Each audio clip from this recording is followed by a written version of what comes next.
우리 하나님 말씀 봅니다. 하나님 말씀은 에베소서 3장에서 보겠습니다.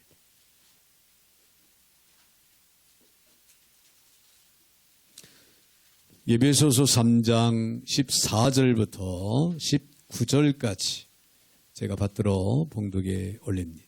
이러므로 내가 하늘과 땅에 있는 각 족속에게 이름을 주신 아버지 앞에 무릎을 꿇고 비노니 그의 영광의 풍성함을 따라 그의 성령으로 말미암아 너희 속사람을 능력으로 강건하게 하시오며 믿음으로 말미암아 그리스도께서 너희 마음에 계시게 하시옵고 너희가 사랑 가운데서 뿌리가 박히고 터가 굳어져서 능히 모든 성도와 함께 지식에 넘치는 그리스도의 사랑을 알고 그 너비와 길이와 높이와 깊이가 어떠함을 깨달아 하나님의 모든 충만하신 것으로 너희에게 충만하게 하시기를 구하노라. 아멘. 19절까지 제가 받들어 봉독에 올렸습니다. 사랑의 주님 감사와 영광과 찬양을 올려드립니다.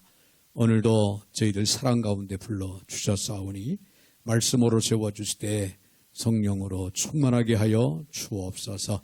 오늘도 부족한 종의 입술을 주관하시고 사용하시되 우리 하나님 홀로 영광을 받아 주옵소서. 예수님의 이름으로 기도하옵나이다. 아멘. 할렐루야. 우리 한번 옆에 분들하고 인사할 때 우리 이렇게 인사합니다. 하나님은 사랑이십니다. 할렐루야. 여러분, 우리가 신앙생활하면서 하나님의 사랑을 모르면 안 됩니다.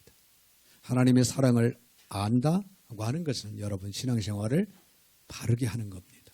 그만큼 중요한 거예요. 하나님의 사랑이 아니었다면 오늘 우리가 이 자리에 나와 있을 수도 없고 영원한 나라를 소망하며 살아갈 수도 없습니다. 하나님의 사랑 때문에 우리가 죄사함을 받고 천국배에서 하나님의 백성이 되고 영원한 나라를 소망하고 사는 거예요. 그러므로 하나님의 사랑은 위대합니다. 할렐루야.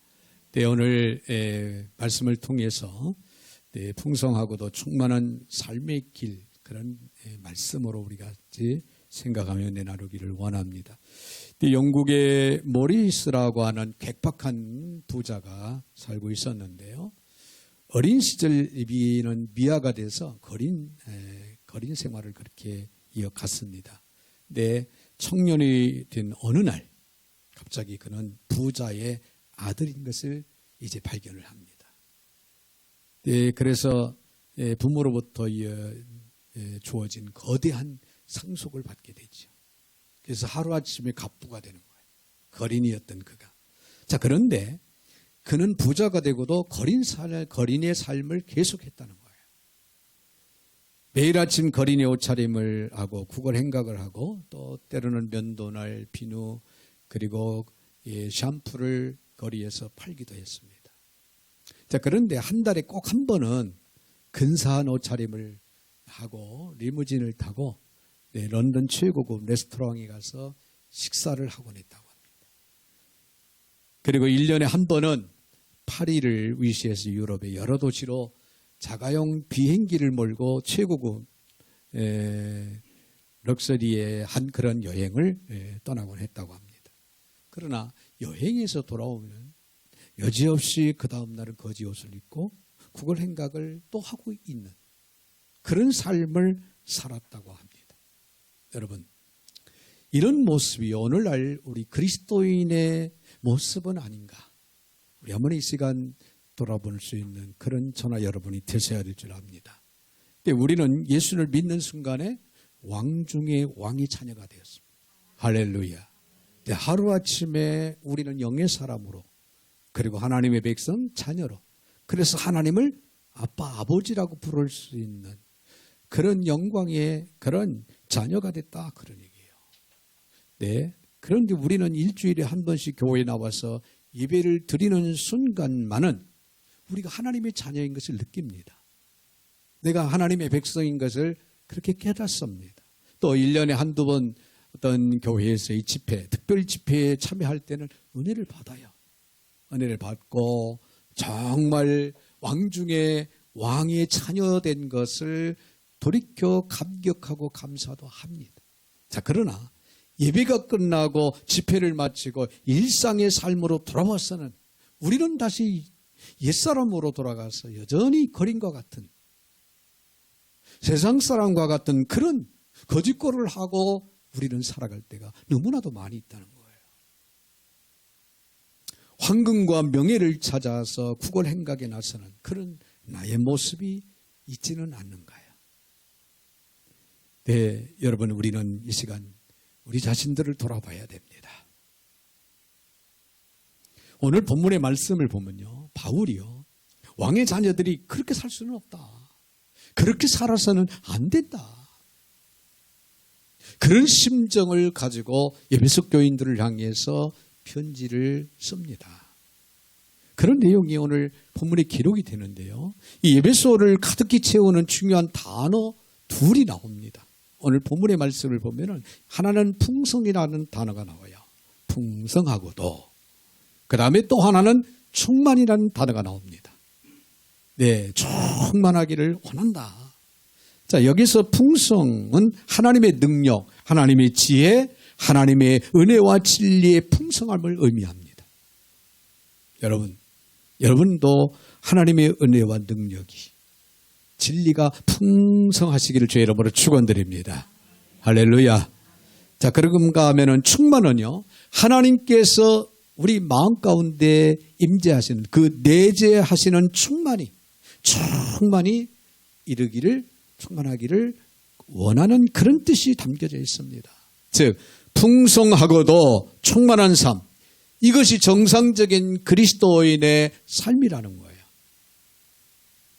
그러기에 오늘 저와 여러분은 오늘 본문의 말씀을 근거로 또 날마다 우리는 풍성하고도 충만한 삶을 살아가는 그런 축복이 있어지기를 주님의 이름으로 축원을 드립니다. 네, 문제는요, 어떻게 우리가 이 풍성하고도 충만한 삶 속에 들어갈 수 있느냐는 거예요. 그 해답의 열쇠는 그리스도의 사랑이라고 바울은 말합니다. 그리스도의 사랑. 그래서 그 사랑의 비밀을 알고 깨우치도록 바울은 지금 에베소 교회 성도들을 향해서 편지를 쓰고 또 그들을 위해서 간곡하게 기도한다고 고백을 하고 있습니다. 저는 이 말씀을 준비하면서 평생의 목회를 하면서 또 앞으로 남은 이제 생애 동안 하나님의 사역을 감당하면서 잊어서는 안 돼야 할 부분, 하나님의 백성들, 성도들이 정말 날마다 그리스도의 사랑 안에 온전히 거하며 이 풍성하고도 충만한 삶을 살아갈 수 있도록 기도해야 되겠구나. 다시 한번 마음에 결단을 하고 고백을 했습니다. 여러분, 그리스도의 사랑만 깨우치면은 그들은 왕의 자녀된 그 놀라운 삶의 자리에서 지속적으로 왕의 자녀로서, 하나님의 백성 자녀로서의 삶을 신실하게 살아갈 수 있다고 하는 사실이에요. 그리스도의 사랑을 알면. 자, 그러면은 그런 그리스도의 사랑 속에 우리가 어떻게 들어갈 수 있을까? 그 사랑 가운데 온전하게 우리가 거하며 살아갈 수 있을까? 먼저 생각할 수 있는 것은요, 오늘 본문에서는 속사람이 강건해야 된다 가르칩니다. 속사람이 강건하라. 자, 우리가 때로 어떤 사람에게 사랑을 베풀어 준다고 생각을 해보세요. 그런데 상대방이 그 사랑을 받을 준비가 돼 있지 않으면요, 우리가 아무리 족같은 사랑을 베풀어도요, 그 사랑을 그분은 받을 준비가 돼 있지 않기 때문에 그 사랑을 느끼지를 못해요. 못 느낍니다. 네, 그러므로 그 사랑을 받을 수 있는 준비가 필요한데요, 우리의 마음은 사랑을 받을 수 있는 그릇입니다. 할렐루야. 우리 마음이 중요하다. 여러분은 보석을 종이 그릇이나 비닐 그릇에 담아서 사랑하는 사람에게 전해줍니까? 안 그렇죠? 보석은요, 보석함에 아주 예쁘게 생기고 귀하게 생긴 보석함에 보석을 넣어서 전달을 해주잖아요. 그렇죠? 그래서 오늘 본문에서 바울은 이 하나님의 그 사랑을 받아야 할 예배소 성도들을 향해서 하나님의 사랑을 받을 수 있는 속사람, 그 속사람을 준비하라. 그 속사람이 강건해져야 된다라고 먼저 기도하고 있는 겁니다. 네, 15절에 있는 말씀을 봅니다. 이름을 주신 아버지 앞에 무릎을 꿇고 비노니. 사도 바울이 지금 예배소 교인들을 위해서 기도한다는 거예요. 무엇을 위해서? 속사람이 강건해지기를 원해서. 즉 왕의 자녀들을 위해 하늘 아버지께 드리는 청원의 기도입니다. 우리가 그리스도의 사랑 속에 들어갈 수 있는 속사람, 이 속사람이 얼마나 중요한 것인가를 여기서 우리는 기억을 해야 됩니다. 이어서 16절에 있는 말씀을 봅니다. 그의 영광의 풍성함을 따라 그의 성령으로 말미암아 너희 속사람을 능력으로 강건하게 하시오며. 아멘. 자, 여기서 사람에게는 속사람과 겉사람이 있다고 하는 사실을 우리가 깨닫게 되는데요. 여러분, 겉사람이라고 하는 것은요, 한마디로 말해서 육신의 몸입니다. 육신의 사람이에요. 육신의 몸. 아담이 혈통을 이어받아 타락하고 부패한, 원죄를 해결하지 못하고 원죄 가운데 영이 죽어 있는 그 육신의 몸을 가리켜서 겉사람이다. 우리는 그렇게 이해를 합니다. 자, 오늘날 사람들의 최대의 관심은 어디에 있을까요? 건강. 건강을 잃으면 모든 것 다 잃는다. 좋은 말이죠. 네, 이제 나이가 조금 이제 먹다 보니까 사실 돌이켜보면 건강이 얼마나 중요한가를 느끼겠어요. 아직은 제가 60대 후반입니다만은 70대가 가면은 뭔가 좀 떨어지고 부족한 면이 있어서 젊은 자녀들이 옆에서 챙겨줘야 하는 일들이 생겨나는 것 같아요. 그런 모습을 발견하면서 건강 참 매우 중요하다. 사실 건강 중요합니다. 아무리 고가의 음식이라도요, 건강을 위해서 많은 사람들은 맛집을 찾아요. 맛집을 찾습니다. 몸을 위해서. 몸에 좋다고 하면은 맛 떠나서 또 막 먹습니다. 몸에 좋다고 하면. 우리는 방송 매체 등을 통해서 흔히 볼 수 있는 그런 모습들이죠. 지금도 건강 강좌에는 수도 없이 많은 사람들이 몰려든답니다. 건강 프로, 유튜브에도 건강 프로가 참 많습니다. 네, 그 프로를 많이 보는 사람들이 많다는 거예요. 하지만 보십시오. 이 사회의 문제가 어디에 있다고 봅니까? 사람들의 몸이 약해서라기보다는 너무 건강해서 문제가 생기는 일들이 다수예요. 성적 타락과 방종, 그리고 모든 질병들. 사람들이 지나치게 건강하기 때문이라고 해도 과언이 아니다. 그런 얘기예요. 자, 그러므로 오늘 우리가 진정 강건하기를 힘써야 할 것은 뭐냐면은 속사람이 강건해져야 된다는 거예요. 할렐루야. 자, 우리가 이 땅에서 살아가는 동안 우리의 육신도 건강해야 되겠지만 우리가 잊지 말아야 할 것은 더 중요한 것이 있다면 속사람이 강건해져야 된다. 자, 속사람은 어떤 사람일까요? 속에 있는 영적인 사람입니다. 즉 영적인 일에 힘쓰는 자아라. 자아. 이러한 자아는요, 우리가 중생할 때 마치 어린아이가 탄생하듯 태어납니다. 바로 이것이 중요하다는 거예요. 속사람이 강건할 때 신앙적으로 여러분 어떤 시련과 어려움이 와도요, 흔들림이 없어요. 속사람이 강건하지 못하면은 조그마한 어려움이 와도 흔들립니다. 시험에 빠지게 되고, 더 나아가 때 안타까운 하나님을 등지게 되는 이런 사연까지 벌어질 수가 있어요. 속사람이 강건할 때 신앙적으로는 바로 정립이 되고 바로 서서 어려운 시련도 극복하고 이겨나갈 수 있는, 이게 자신만을 위한 생이 아니 남을 위해서도 살 수 있고 또 국가를 위해서 하나님의 영광을 위해서 헌신도 할 수 있는 그런 사람으로 세워져 가는 거예요. 그러므로 여러분 속사람이 강건해져야 됩니다. 할렐루야. 이를 위해서 여러분들 열심히 우리는 기도해야 됩니다. 우리의 속사람이 강건해지기 위해서. 그래서 사도 바울은 자신의 인생이 노년에 노년을 앞두고 이런 말을 합니다. 고린도후서 4장 16절에서 겉사람은 낡아지나 내 속사람은 날로 새로워진다. 겉사람은 이제 후패에 가는 거예요. 여러분 그렇습니다. 저도 어느새 이제 60대 후반이다 보니까 많이 이제 변화가 왔어요. 늙었다고 하면은 요즘 100세 시대에 60대 후반이 늙었다고 하면 좀 실례인 것 같고 많이 변화된 모습을 볼 수가 있어요. 머리도 허연지요. 얼굴에도 주름이 주렁주렁 생겼지요. 기력도 어느 정도 이제 다운되지요. 제가 날려다니는 사람이었는데 이제 날리려고 하니까 날리지를 못하겠어요. 자꾸 떨어져요. 날려다가 떨어지고 날려다 떨어지고. 자, 어떻게 우리의 속사람이 우리의 세월과 상관없이 새로워질 수 있을까? 여러분 궁금하지 않습니까? 그 해답이 오늘 본문의 16절에 이렇게 말합니다. 그의 영광의 풍성함을 따라 그의 성령으로 말미암아 너의 속사람을 능력으로 강건하게 하시오며. 할렐루야. 우리의 속사람이 강건할 수 있는 유일한 길은 성령이라는 거죠. 성령 충만이라는 거죠. 성령으로 말미암아 이루어질 수 있다라고 답을 주고 있습니다. 여러분 성령 충만이 뭘까요?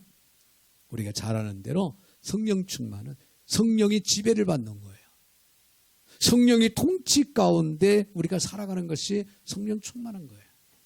여러분 오늘 저와 여러분은 성령님의 가르침과 인도하심과 역사하심을 따라서 우리는 순종하고 그렇게 살아가야 되는 거예요.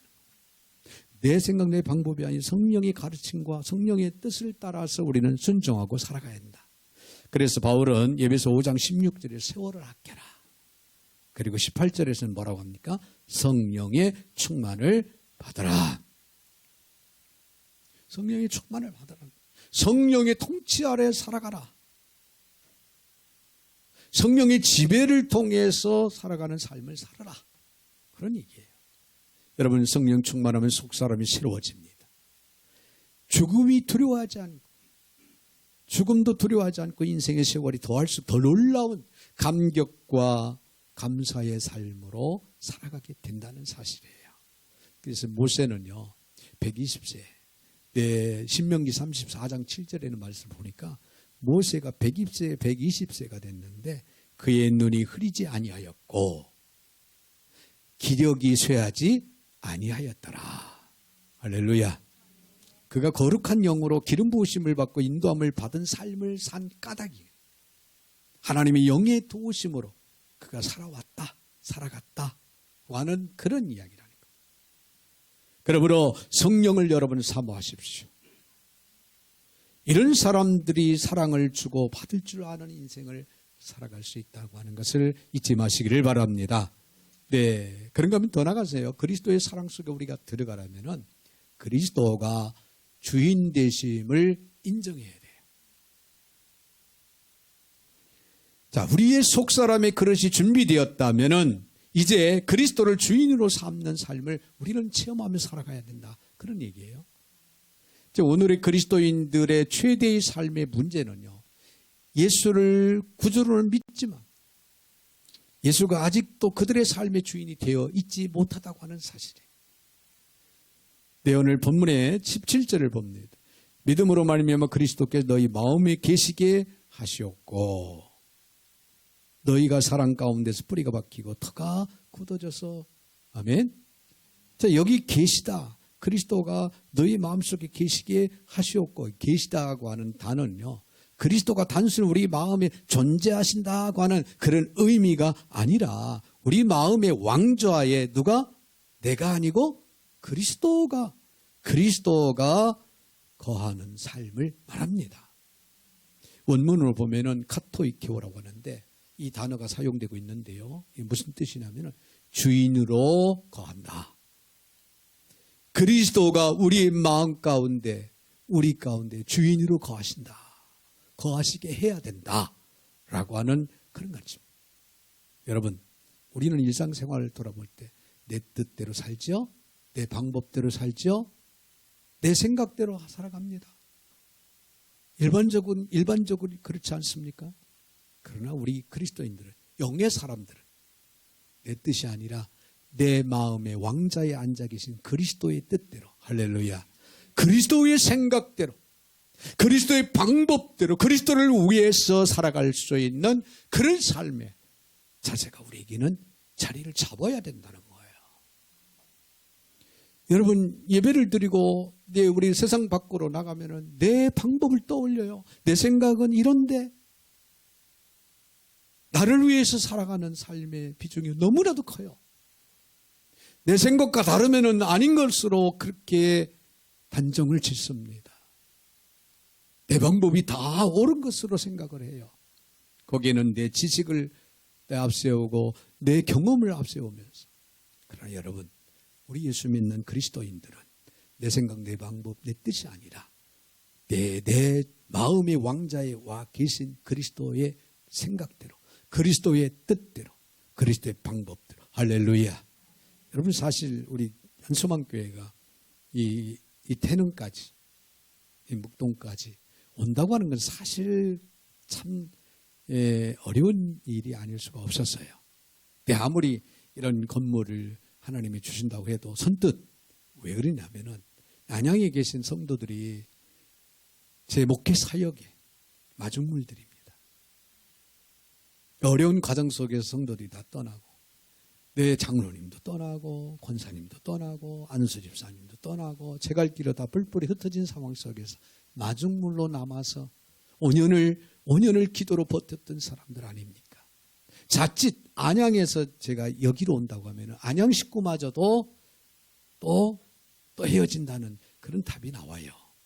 일반적으로 목사님들이 멀리 이사를 가게 되면 내 길으면 3년, 그렇지 않으면 1년 안에 다 떨어진다. 따라왔던 분도 다 떨어진다고 하는 그런 일반 상식적으로 그런 얘기들을 합니다. 그래서 저는 3년이 되기 전에 다시 안양으로 갈까 생각을 해요. 하나님이 또 예비하셔서. 왜냐하면 너무나도 그 어려운 과정 속에 마중물로 남아서 저와 함께 했던 교우들 아닙니까? 그런데 과감하게 이곳으로 올 수 있었던 건 내 뜻이 아니라 아버지의 뜻을 먼저 생각한 거예요. 할렐루야. 하나님이 계획 속에서 제가 해야 할 일이 있다고 하는 것을 깨닫고 그렇다면 아버지의 뜻을 쫓아서 아버지의 방법대로 나아가는 것이 가장 현명하고 지혜로운 것이다. 깨달음 속에서 결단하고 달려온 거예요. 할렐루야. 물론 여러분들이 끝까지 자리를 지키고 함께 하리라고 믿습니다. 주인으로 거하면요, 온전히 자유롭게 모든 영역을 지배하고 다스릴 수 있도록 거한다는 거예요.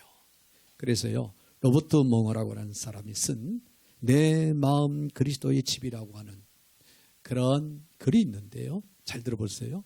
예수님을 주인으로 우리 마음에 모셨다면 그분을 손님 취급하지 마라. 손님 취급하지 마라. 그분에게 우리 인생의 집 열쇠 뭉치를 내어드려라. 그가 우리의 마음의 모든 영역을 다스리게 해야 한다. 그분은 진실로 주인 되게 하셔야 된다. 그가 기뻐하는 방식으로 우리의 모든 삶의 영역이 다스려져야 된다. 다스려져야 된다.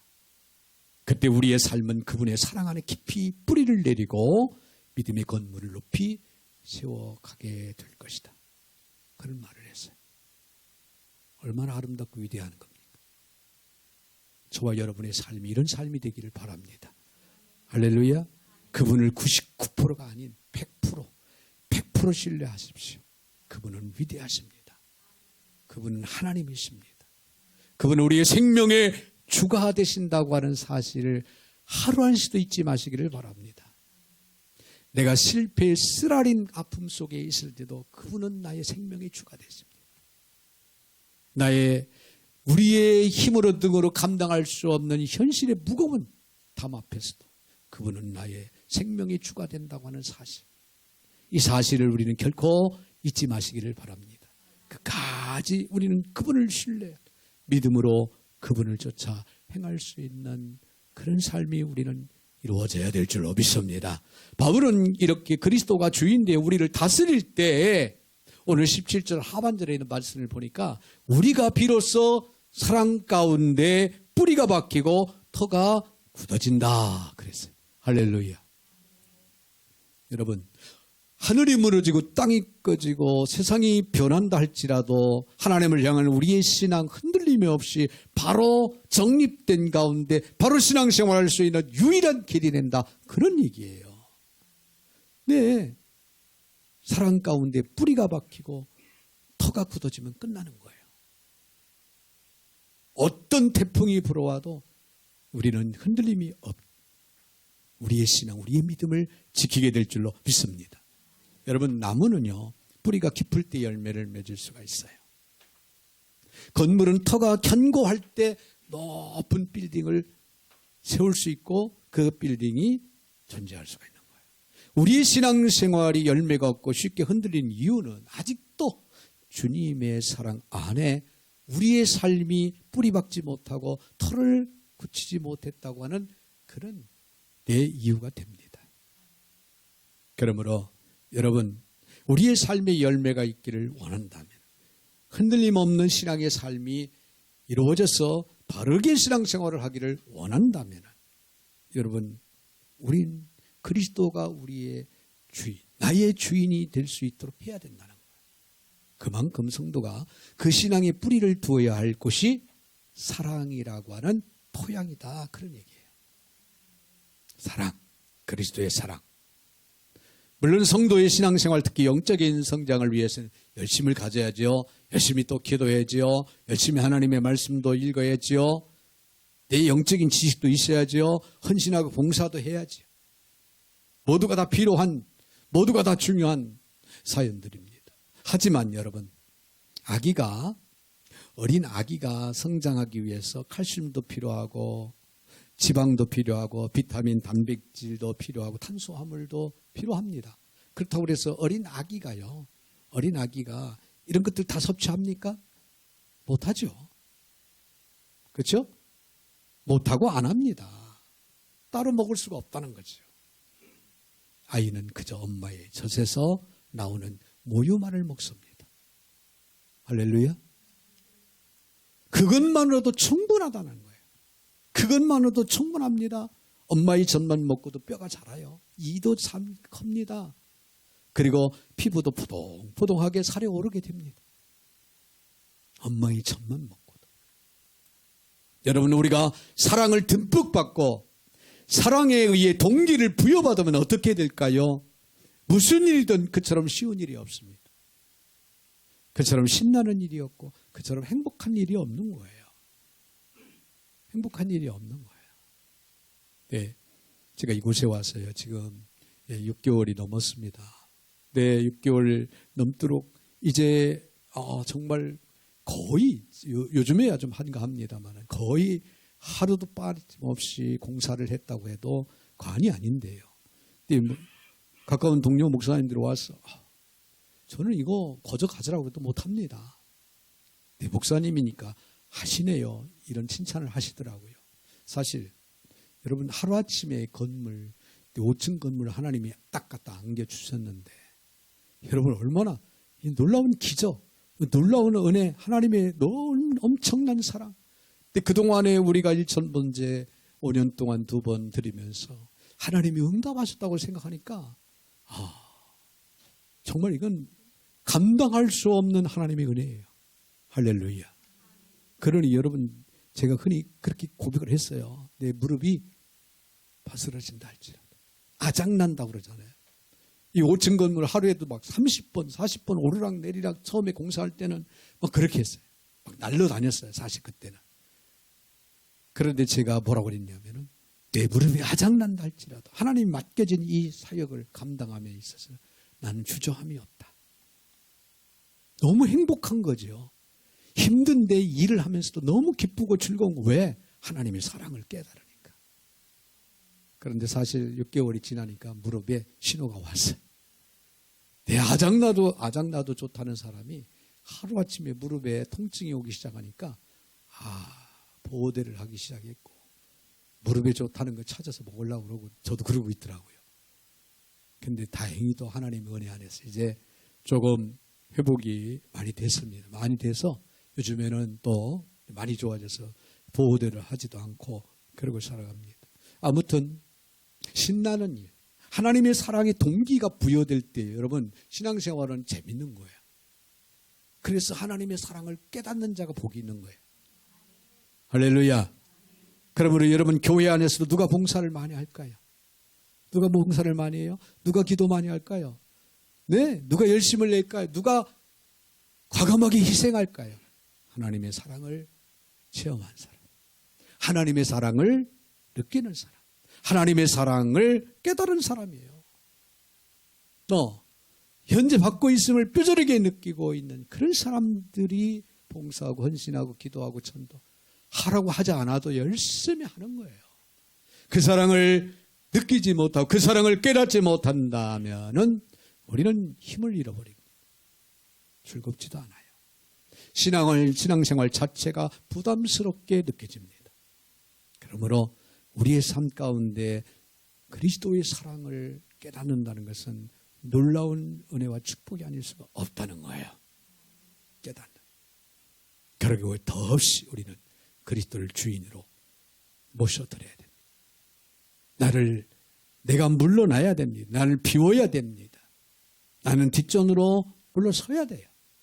언제나 주님의 생각을 앞세우시기 바랍니다. 주님의 뜻대로 우리는 추진할 수 있기를 바랍니다. 주님의 영광을 위해 살아갈 수 있는 저와 여러분들이 되신다면 여러분은 놀라운 위대한 신앙생활을 하게 될 줄로 믿습니다. 더 나아가서요. 그리스도의 사랑의 스케일을 알아야 된다는 거예요.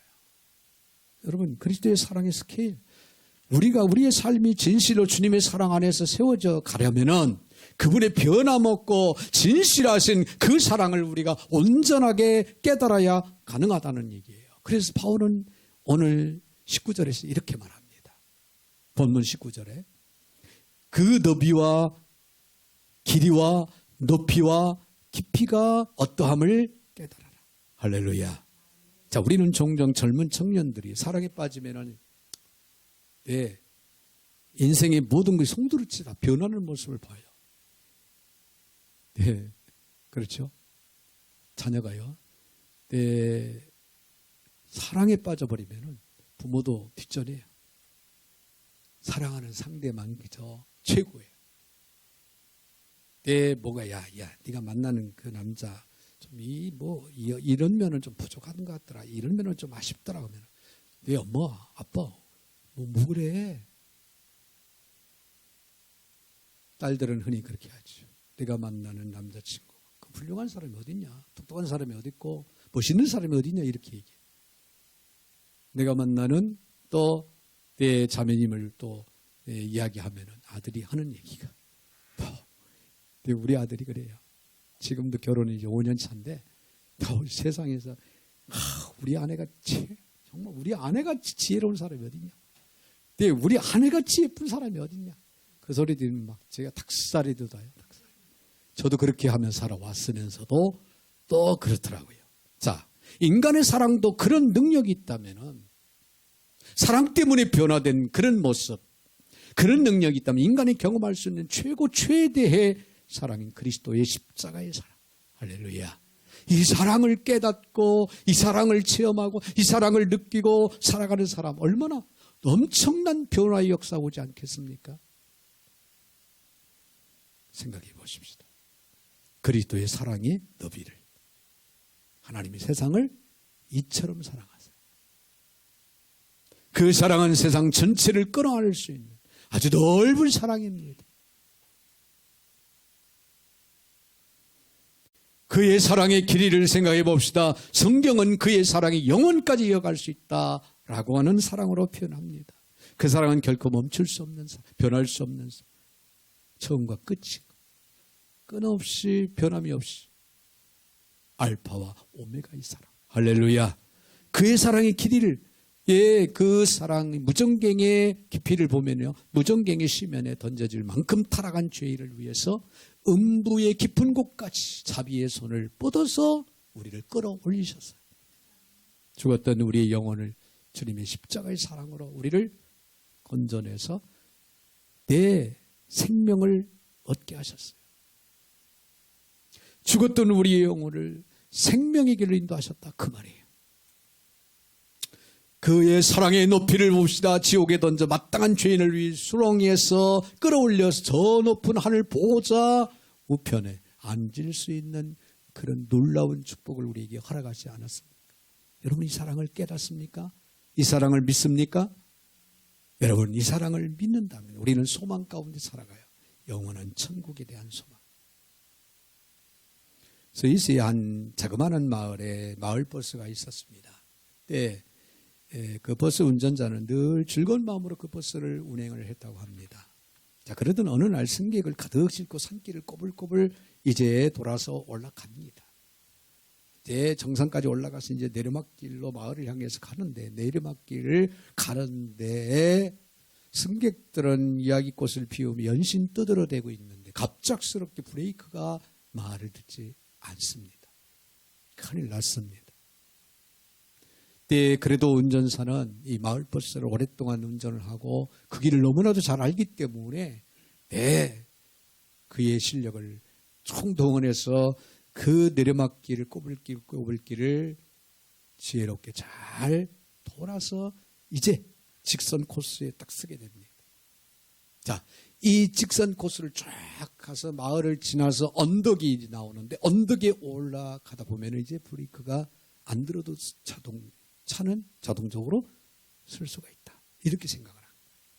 그래서 승객들에게, 그 마을 승객들에게 설명을 해줍니다. 안심하십시오. 이제는 걱정 안 해도 됩니다.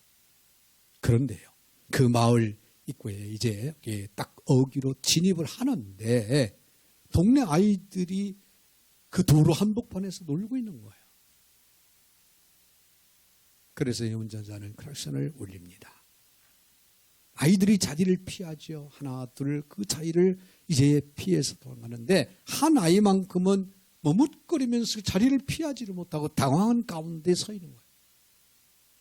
그 순간 운전사는 갈등합니다. 아이를 살리기 위해서 핸들을 돌리면 많은 승객들이 죽거나 또 다칠 것이라고 하는 생각을 하고, 승객들을 살리기 위해서 그냥 밀고 나가면 아이가 희생할 것이라고 하는 그런 판단이 순간적으로 서게 됩니다. 결국 운전사는 아이를 그대로 치고 차는 언덕 위에 멈추어 서게 되는 그런 상황을 만들고 말았습니다.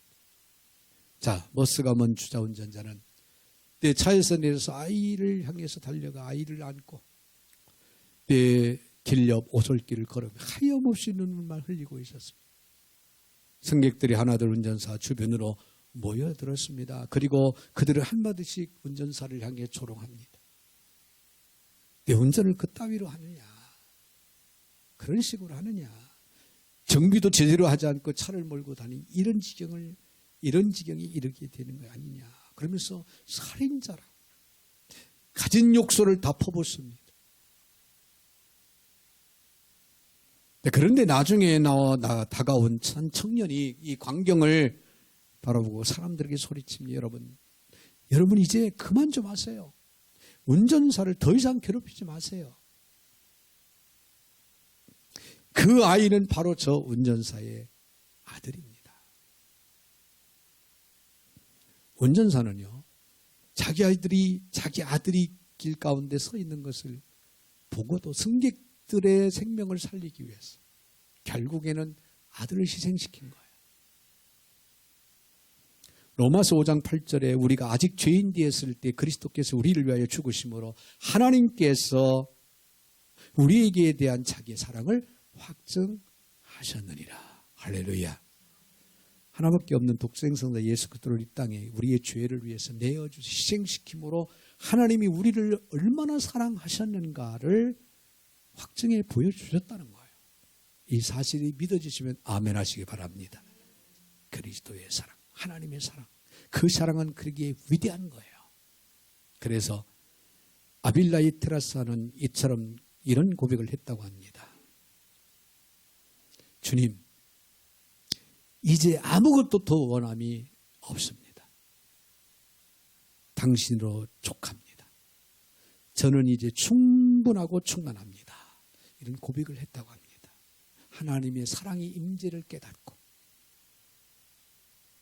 사랑하는 성도 여러분, 에베소 교회를 향한 사도 바울의 기도처럼 하나님의 능력과 은혜와 진리로 풍성하시길 바라고요. 하나님의 임재하시는 충만한 그 충만한 축복이 날마다 저와 여러분에게 있어지기를 주의 이름으로 축원을 드립니다. 거룩하신 하나님 감사합니다. 사랑 가운데 저희들 오늘도 주의 말씀 앞에 엎드리게 하시고 또 귀한 말씀, 살아있는 말씀, 생명력 있는 말씀으로 저희들을 세우셔서 다시 한번 하나님의 그 위대한 사랑을 마음속 깊이 저희들이 새길 수 있는 은혜 축복 허락하심을 만만 감사를 드립니다. 날마다 주의 사랑 가운데에 거할 수 있는 저희들 모두가 되게 하여 주셔서 이 험난한 세상을 믿음으로 신앙으로 바로 극복해 나가는 승리 역사가 이루어지게 하여 주옵소서. 예수님의 이름으로 축복하며 기도하옵나이다. 아멘.